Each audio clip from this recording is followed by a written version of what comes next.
Girivaradhari.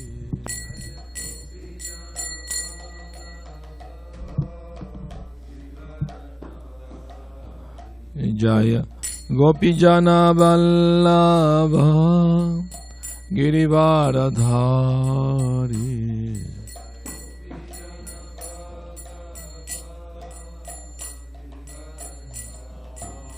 Yashodanandana Brajajana Ranjana.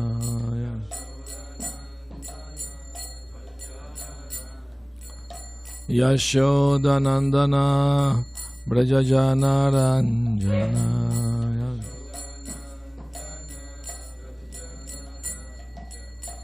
Yamunatira Banachariya. Yamunatira Banachariya.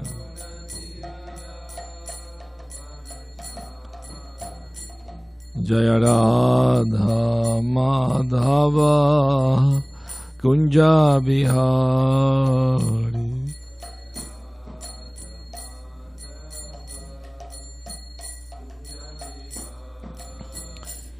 Jaya Radha Madhava Kunja Bihari.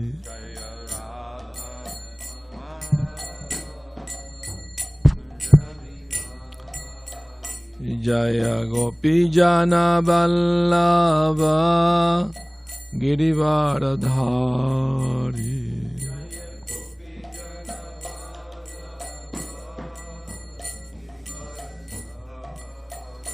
Jaya Gopijana Vallabha Girivaradhari.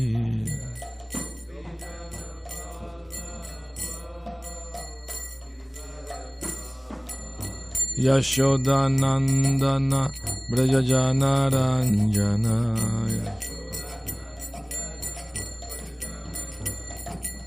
Yashodanandana Brajajana Ranjana.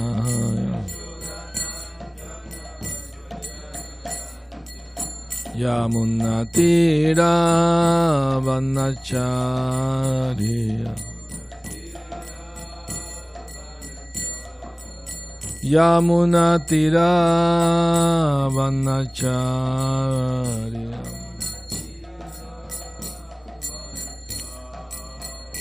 Jaya Radha Madhava Kunja Bihari.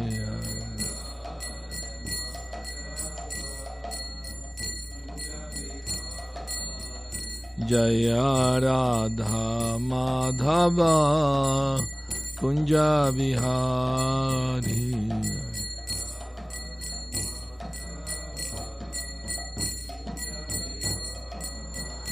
Jaya Gopijana Vallabha Girivaradhari.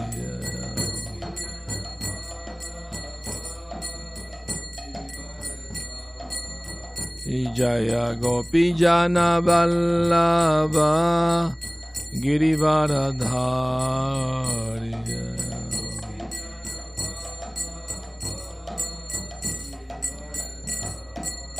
Yashodanandana Brajajana Ranjana.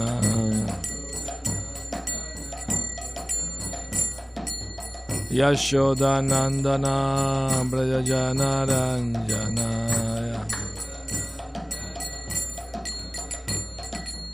Yamunatira Vanachariya. Yamunatira Vanachariya. Jaya Radha Madhava Kunja Bihari.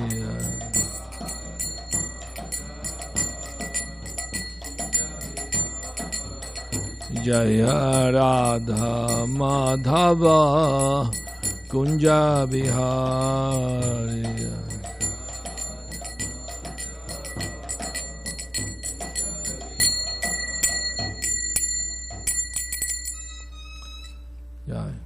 Gora Premanandi, Hari Hari.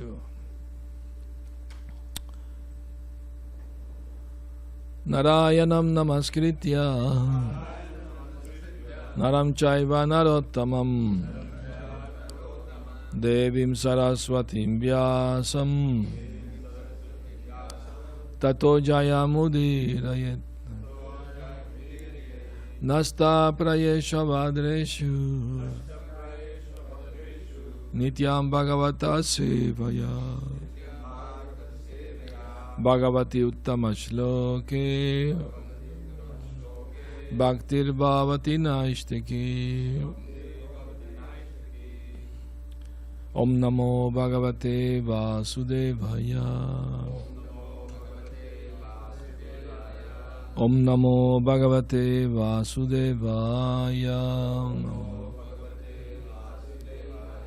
Om Namo Bhagavate Vasudevaya. Reading from Srimad Bhagavatam, 5th Canto, Chapter 4, Text 7. Brahmanyonya kuto naber Vipramangala pujitaha Yasya barhishi yagyesham Darshayamasuro jasa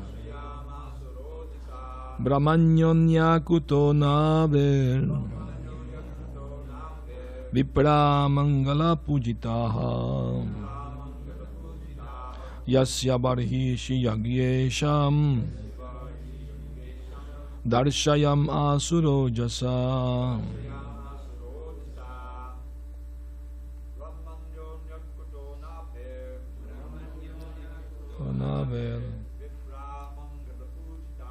Vipramangala pujitaha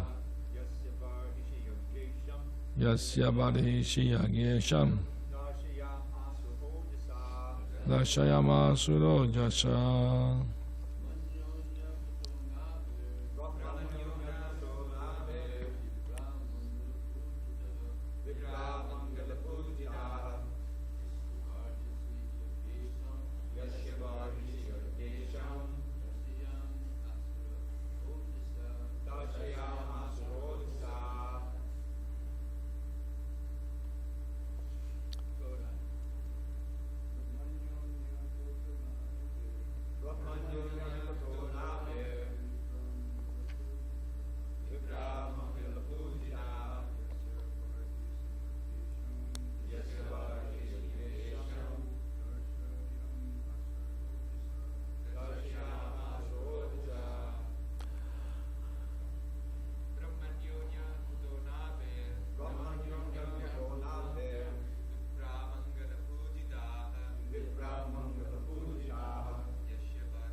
Brahmanya, a devotee of the Brahmanas. Anya, any other. Kuta, where is? Nabe, besides Maharaj Nabhi. Vipra, the Brahmanas. Mangala Pujita, well worshipped and satisfied. Yasya, of whom Barhishi, in the sacrificial arena. Yagya Isham, the Supreme Personality of Godhead, the enjoyer of all sacrificial ceremonies. Darshayam, Asu, showed, Ojasa, by their Brahminical prowess. Translation. The second prayer is this. Who is a better worshipper of the Brahmanas than Maharaj Nabi? Because he worshipped the qualified Brahmanas to their full satisfaction, the Brahmanas, by their Brahminical prowess, showed Maharaj Nabi, the Supreme Personality of Godhead, Narayana, in person. Purport. The Brahmanas engaged as priests in the sacrificial ceremony were not ordinary Brahmanas. They were so powerful that they could bring forth the Supreme Personality of Godhead by their prayers. Thus Maharaj Nabi was able to see the Lord face to face. Unless one is a Vaishnava, he cannot call forth the Supreme Personality of Godhead. The Lord does not accept an invitation unless one is a Vaishnava. Therefore it is said in Padma Purana, Shatkarma nipuno vipro mantra tantra visharadaha avaishnavo gurur nasyad vaishnava shwapacho guruhu. A scholarly Brahmana, expert in all subjects of Vedic knowledge, is unfit to become a spiritual master without being a Vaishnava. But a person born in a family of a lower caste can become a spiritual master if he is a Vaishnava. These Brahmanas were certainly very expert in chanting the Vedic mantras. They were competent in the performance of the Vedic rituals, and over and above this, they were Vaishnavas. Therefore, by their spiritual powers, they could call the Supreme Personality of Godhead and enable their disciple Maharaj Nabi to see the Lord face to face. Srila Vishwanath Chakravarti Thakur comments that the word Ojasa means by dint of devotional service. Om Agyana Timirandasya Gyananjana Salakaya Chakshuru Militam Yena Tasmai Shri Gurave Namaha. I was born in darkest of ignorance, and my spiritual master Srila Prabhupada opened my eyes with the torchlight of knowledge. I offer my humble and respectful obeisance unto him. Srila Prabhupada ki jai. So, it's a very beautiful prayer by the Brahmanas, recognizing Maharaj Nabi as a perfect Vaishnava. Since the Brahmanas are dear to Krishna, to worship the Brahmanas is to please Krishna. Even Krishna received the name Brahmanya. Namo Brahmanya Devaya Go Brahmana Hitaya Cha Jagatitaya Krishnaya Govindaya Namo Namaha. So he also he loved the Brahmanas. Of course, Brahmanas, Vaishnavas. You can be a Brahmana and an impersonalist also. It's possible. Or worshipper of demigods or whatever. But they are not, these Brahmanas here described are not ordinary Brahmanas. Are Brahmanas pure Vaishnavas. Because by their prayers, pure prayers, full of devotion, they could attract the Supreme Lord to appear there in the sacrificial arena. So that's very powerful, that the Lord become attracted to appear to please His devotees who are praying to Him with so much love and devotion that He feel obliged, to appear in front of them. And so, Maharaj Nabi, the king, was able to see the Lord face to face, which is not an ordinary thing. Remember? I mean, in the Bible we have information that Saint Elijah, he heard the voice of God, and he saw a burning bush, but he didn't see the face of the Lord. And it's interesting, I found a quote in the Psalms by King David. He's saying, my dear Lord, I want to visit your temple and see your beautiful face and hear about your glories in the company of others. So it seems that, some kind of deity with the face of the Lord was available at that time in the temples, apparently. And the synagogue, we don't know for sure, but there is no much information about it. But it's interesting that King David say, I want to visit the temple to see your beautiful face. So the Lord has a face, that means He's a person. He's not impersonal. He's not just a light in the sky or a power in the sky or without a form, no. He's the supreme person, supremely beautiful, supremely attractive. And He's so attractive that if somebody becomes attracted to Him, loses all attraction to the so-called material beauty of this material world. That's the symptom of a real attraction. No? The real beauty is Radha Krishna, Radha Giridhari. That's the real eternal beauty, youthful eternal beauty, Kishore Kishori. Everything else is just temporary, not real. Something which is not eternal is not real, it's illusion. Like a mirage in the desert, A man looking for water in the desert, he may die out of thirst. There is no water in the desert. He may see a mirage. It looks like water, It looks like a nice lake with palm trees, And he jump, to refresh himself. But he wake to reality. The hot sun in his face. Because he's looking in the wrong place. Water there is, but not in the desert. You have to go to the forest where there is waterfalls, there is rivers. You can quench your thirst fully there. So most people looking for happiness in the wrong place, and they get frustrated naturally. So many people have so many mental illness, mental problems, and they talk to themselves. They so much, in disarray that they cannot understand why they're suffering. Like I was walking, chanting japa, and overheard one man speaking on the phone. He was saying to somebody, my body is a wreck, destroyed, but my mind is okay.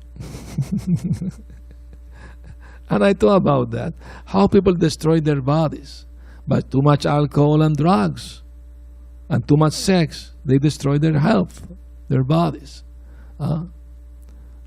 Their mind could be okay. I still can enjoy, no matter what. But how much the body can tolerate, how much the body can. It is like they're like trying to squeeze the body, the last drop of enjoyment out of it. Is madness. It's complete madness. Nunam pramatta kurute vikarma. Yasadu manye. Sannapi klesha da asadeha. Wonderful, thank you. Please translate. Lord Rishabdev, who's coming right up soon, he says that certainly those whose life is simply dedicated to enjoying sense gratification, indriya priti, which is precisely translated as sense gratification, indriya priti, are mad. Because by engaging in such activity, they're sure to get another body, which is sure to produce great suffering. Definitely. So, the word priti can be translated also as love. So they are in love with their senses. They're enamored by the glittering of the material appearance, Phantasmagoria is an illusion. Doesn't last for long. You may see a beautiful man, beautiful woman, young, beautiful, great, enjoying life. For how long? Remember the poet Govinda Das, he said, Edhanna jovana putra parijana ete kyache paratitire kamala dala jala jivana taramala. Finish this. Bhajano hari pada nitire. That what is this youthful life? How much is gonna last? Friends, family, love. It's like a drop of water in the lotus flower. When the sun rises, it falls and it disappears. In this better knowing that all this life is temporary and full of suffering, we should worship the Supreme Lord Hari. Hari is the name of Krishna. That means He takes away all our sorrows if we take shelter of Him. So here it is. Imagine to see the Lord Himself in front of you. How blissful must be. The Supreme Reality, the most beautiful person, the most magnanimous personality, compassionate, loving, all the wonderful, best qualities in His person, and that's the perfection of life. That's the perfection of life. I remember one pastime, one sadhu in Vrindavan. He went there after his wife died. He went there to worship Krishna, serve Krishna. And he, lived a holy life, saintly life, no sin, nothing, no offense to anybody. He was chanting the holy name day and night. And he will visit the temple of Radha and Krishna and pray to them, And he was feeling so much love and separation from Radha and Krishna. He will be crying constantly, day and night, for their mercy. For their mercy. That's called viraha, feeling of separation.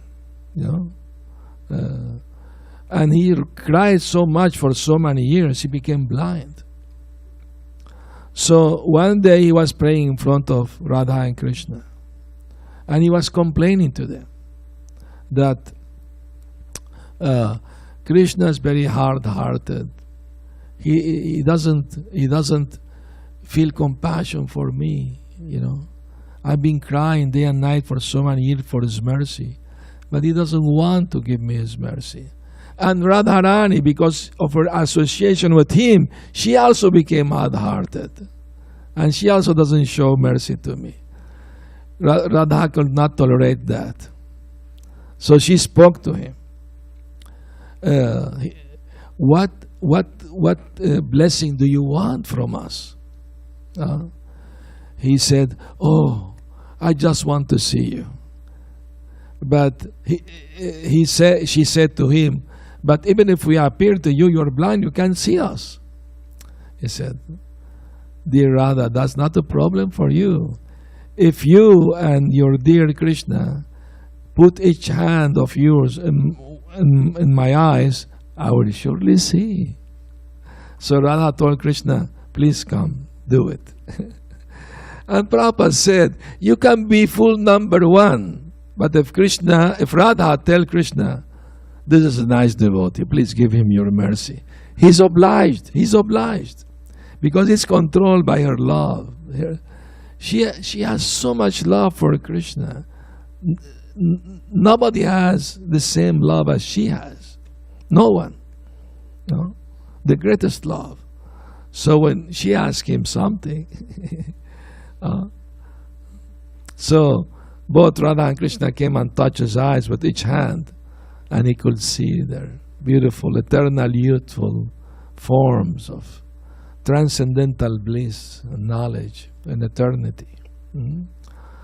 So in the nectar of the Chaitanya Charitamrita, that is said that this happiness, this bliss in the Krishna consciousness resemble the pure sugar cane juice. Very, very sweet. But at the same time, it's very hot. If you drink it, it will burn your tongue. But it's so sweet, you can't stop drinking. Because it's the nectar of immortality.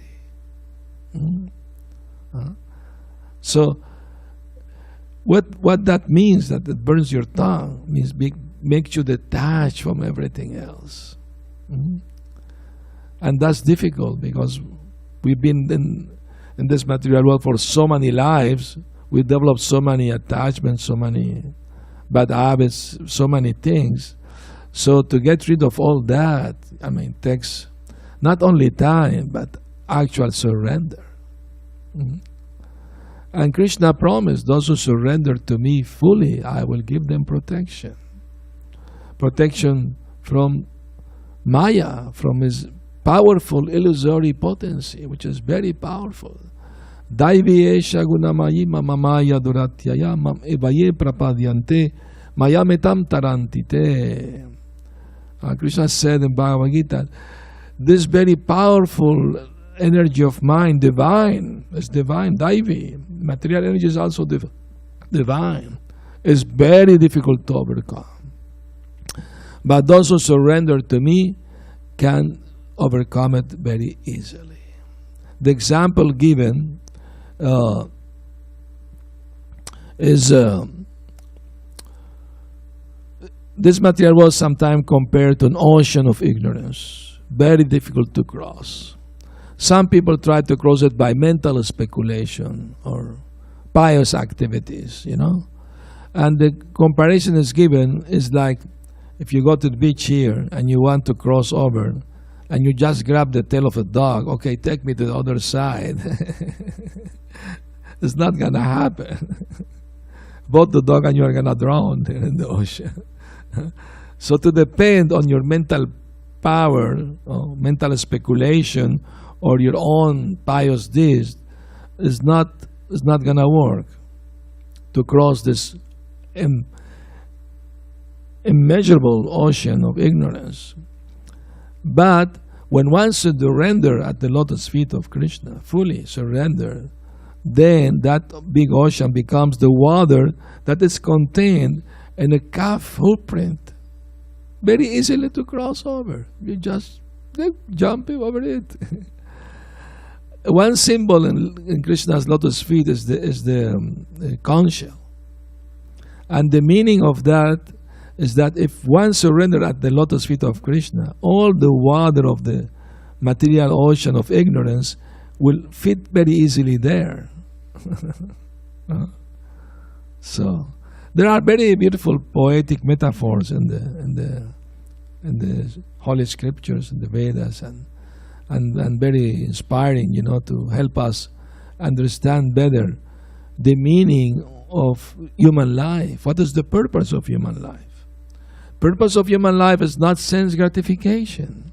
It is self-realization.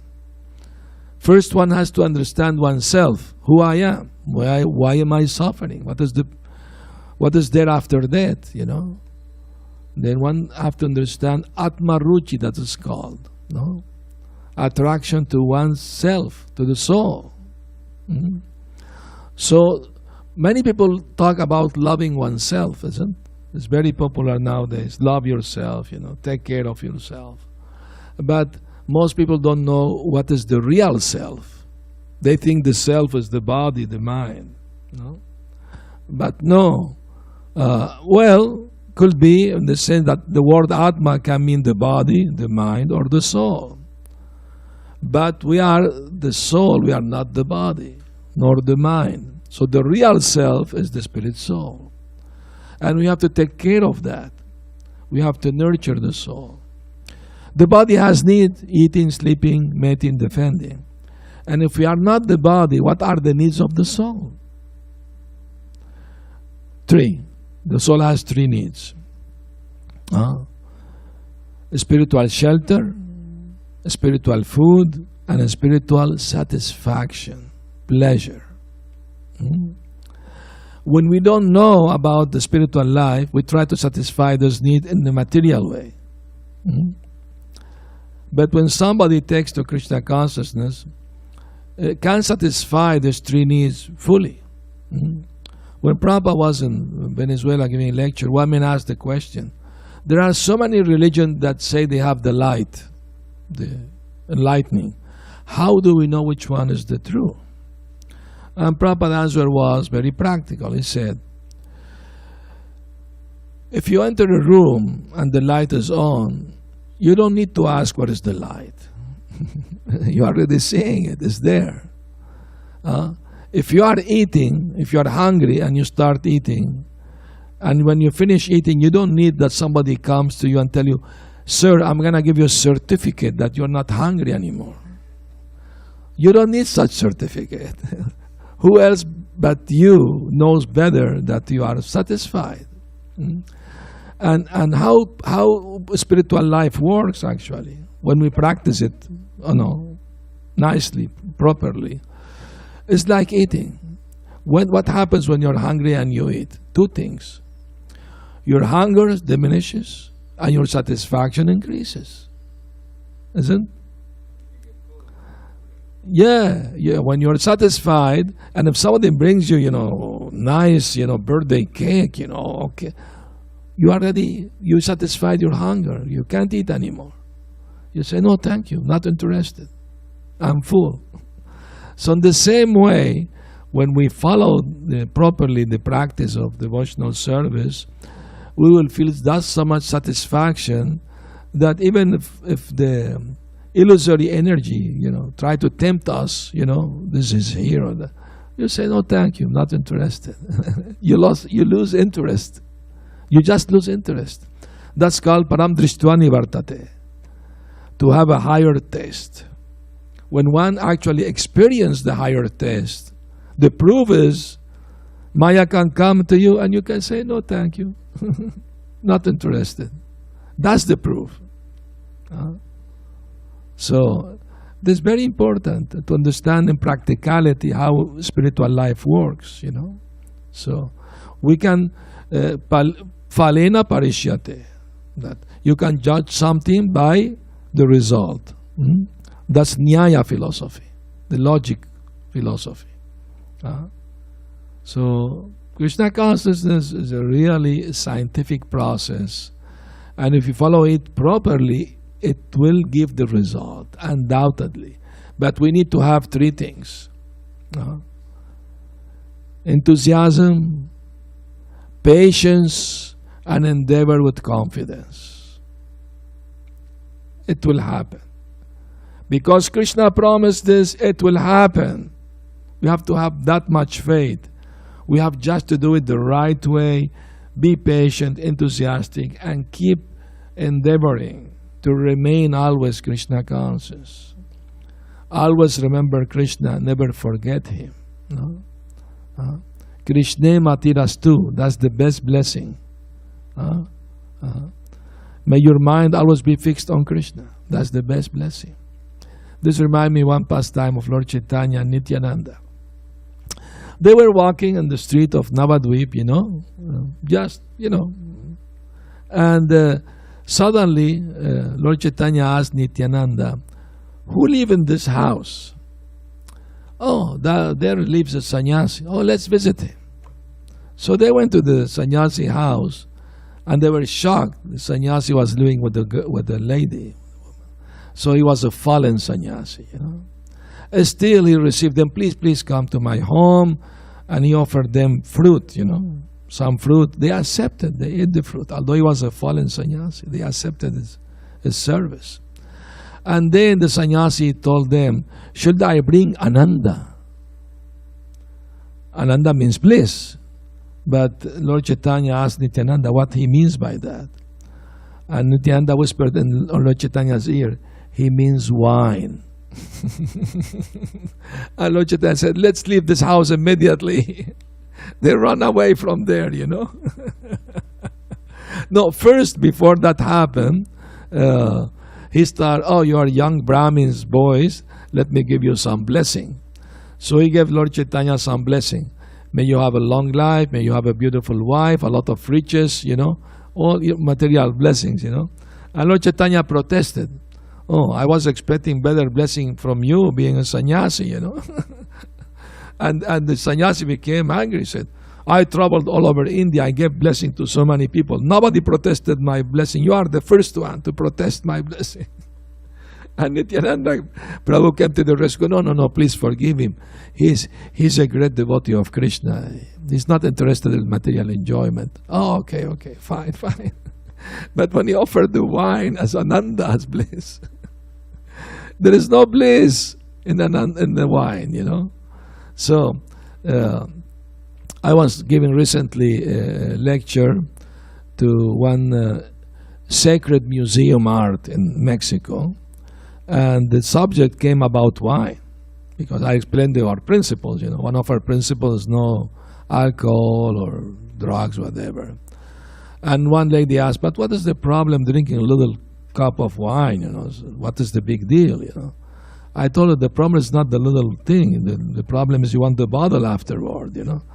I told her, in the Vatican, there are many clinics for alcoholic priests, because they're not satisfied just the little cup and the mass. They need to have the bottle, in their room, So I mean to say, if something is not good for you, why don't give it completely? And I told her, besides that, the word wine in the Bible is mistranslated. The original word means grape juice without fermentation. The original word. The same thing with food. The word broma trophe means food. But they mistranslated as meat and fish. The original word doesn't explain exactly what kind of food, just say edibles, food. But this mistranslation. Even those scholars who know Aramaic and Old Greek, they found that. They themselves discovered that. So anyway, the real nectar of life is not wine or drugs or this or that. People are so frustrated with their life, they try to forget their miseries by taking alcohol and drugs, and they become addicted to them, and they suffer even more. The addiction. I knew one man who visited our temples, and he was chanting Hare Krishna for some time, and then I didn't see him for a long time. Then I saw him. He told me what happened in his life. He said, "I felt in bad company. I started taking heroin. I became addicted to heroin. At the beginning, it was so euphoric that I was thanking Krishna for knowing heroin and taking it. But after a few months, I was waking up from bed shaking. I could not stop shaking. I have to take the shot just to calm down. Was no euphoria anymore. Was only misery. But then I came back to the temple, start praying to Krishna, start chanting Hare Krishna again, and with the help of the devotees, I could give it up, And I'm so grateful that Krishna saved me from that. I remember when we started in Spain in '79, we had acquired a new farm, nearby Madrid, 1 hour from there.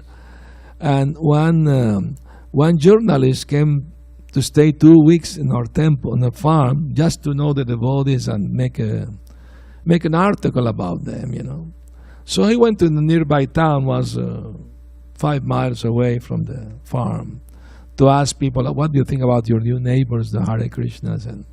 And he spoke to the one Christian priest in charge of a church, there. And he told him, don't you worry that the Hare Krishna may take away your, what do you call? Your visitor, your followers, those who go to the church, what do you call them? Parishioners. Yeah, parishioners. Don't you worry they may take your parishioners. And the priest laughed and said, no, I don't worry at all. Why? Because I'm not going to never prohibit them from drinking wine or going with women or eating meat. So they're not going to leave me. I'm sure of that. I don't worry about it. So these things are not easy to give up, for majority of people. Prabhupada tells the story of his godbrother, Bon Maharaj, who went to preach in London in the 30th. And one lord, from royalty, he approached him, say, can you make me a brahmana? I want to be initiated as a brahmana. He said, yeah, of course, yes, but you have to give up illicit sex, meat eating, gambling, and intoxication. And the man said, impossible. Not possible to do that. So the only way to give up all these things is to develop a higher taste, higher satisfaction. It's not possible otherwise. Artificially not possible. So if we develop a taste in Krishna consciousness, that's the way to overcome the allurement of the material energy, which is very powerful, you know. Prahlad Maharaj in the Hari Bhakti Sudodai, a book, transcendental book, he said, when devotees chant the names of the Lord and feel bliss, and the hair of their body stand on end, that act as a shield to protect them from the attacks of illusory energy, Maya. So the secret to be well situated in spiritual life is to be happy. If you're happy in Krishna consciousness, nothing can, make you fall down. Prabhupada said devotee must be happy. If he's morose, he's not devotee yet. He's on the way to becoming devotee. So that's very important. So thank you very much for coming, listening to Bhagavatam. Are there any comments or questions? Dr. Daniel?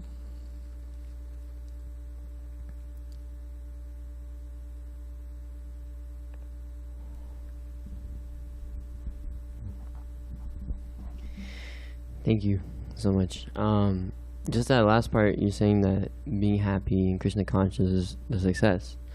How does one either obtain the happiness?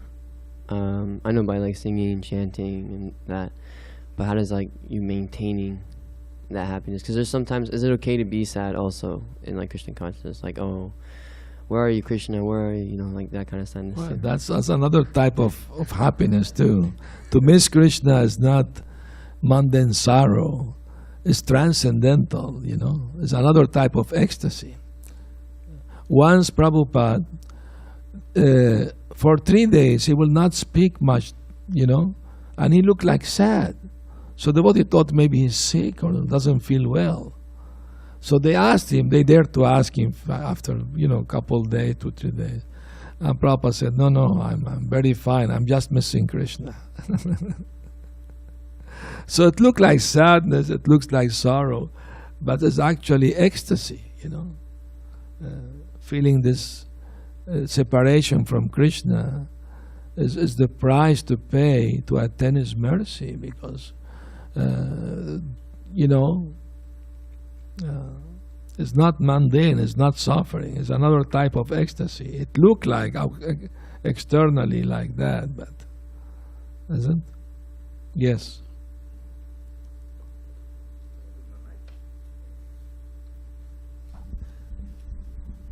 Maharaj, if I could give an example that I think you'll appreciate. Please do.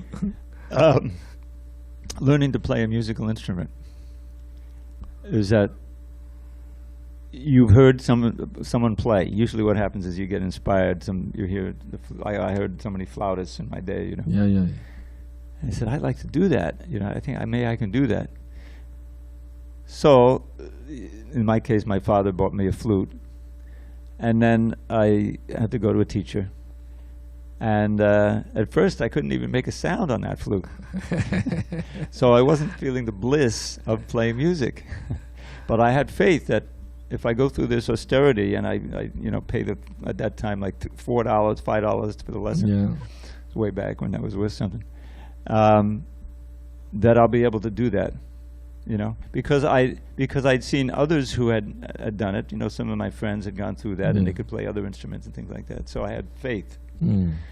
And then when you go through it, and eventually you have a breakthrough, and you begin to make a sound, and before long you're playing, and you're experiencing the bliss. So it's the same thing. We have our sadhana, and sometimes there's dry periods. But the great thing about Krishna consciousness is that even in the dry periods, in a nice kirtan or something, you're feeling some ecstasy. You're feeling some bliss. We're not feeling, overwhelming bliss rolling on the ground, but we're happy. And if you notice, at that point, you're not at all attracted to sense gratification. Yes. And then because of the mind, you forget that. They asked me to do this. Now I have to do this. I have to clean the bathroom.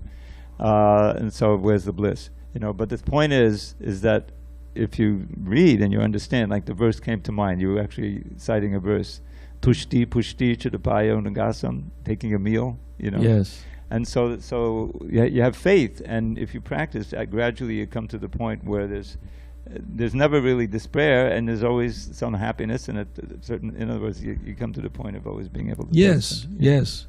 I mean to say, at the beginning, naturally, you may have ups and downs. That's normal for everyone. It's not like you are all the time you will be in bliss, then you will be a pure devotee, you know.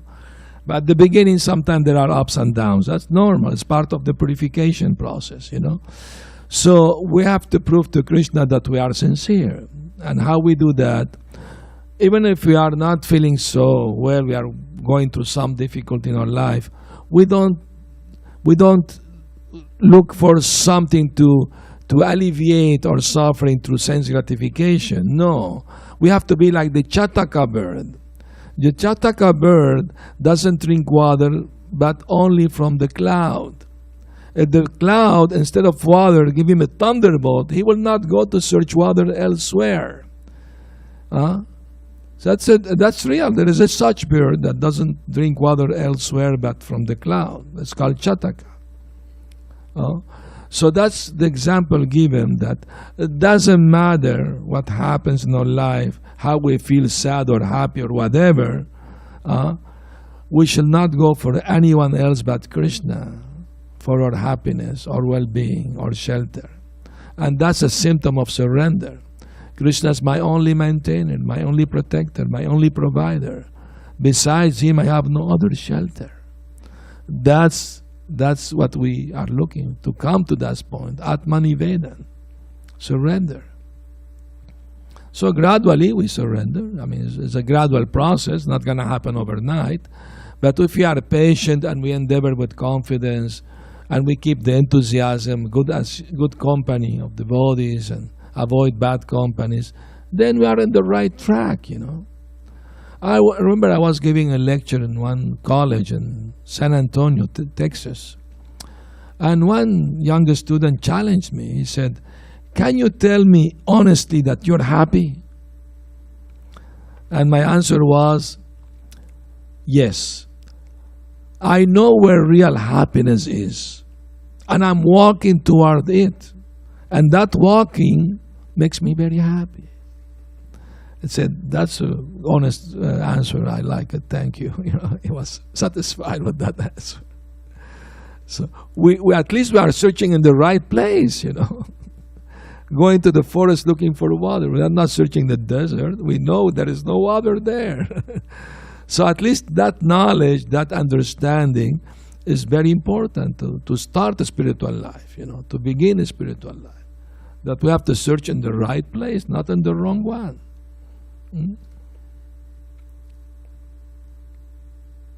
And of course, the road is not always smooth, you know.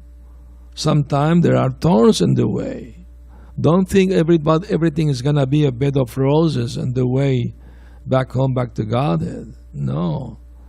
We are going to be tested in so many ways. But if we are sincere and pray to Krishna for his help, his protection, then we are going to receive help. We are going to rectify ourselves. Commit mistakes is human, but to rectify is wise. So it's very important to learn our lessons in the spiritual life and overcome our weaknesses of heart and try to surrender every day a little more, you know. Yes. Does anybody have any other question? If you'll permit me, I wrote a poem about the Chataka. Please do. Should I do it? Just to take a We second? want to hear it. I know it's very rude of me, but No, not at all. the Chataka subsists on rain it catches in midair, and so it's always praying to the cloud to send its fare. Yet though that cloud may send a thunderbolt instead of rain, that bird continues praying fervently despite the pain. Just like the Chataka, I fixed my mind upon one goal, and that is you, O Lord, most kind to every fallen soul. So whether it is punishment you send, or mercy sweet, I'll always pray to you for service to your lotus feet. That was beautiful. Thank you for sharing that.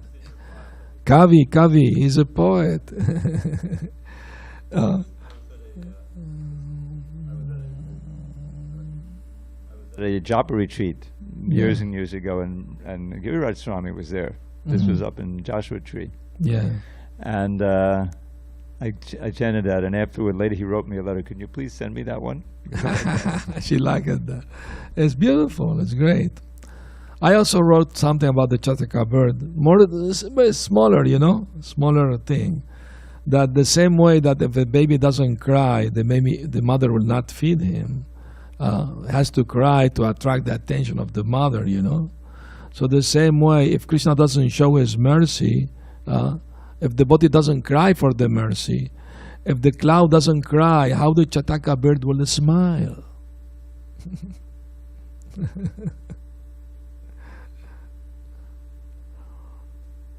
All right, thank you very much for coming, listening to Bhagavatam class. Hare Krishna. Jai Srila Prabhupada ki Jai. Hare Krishna.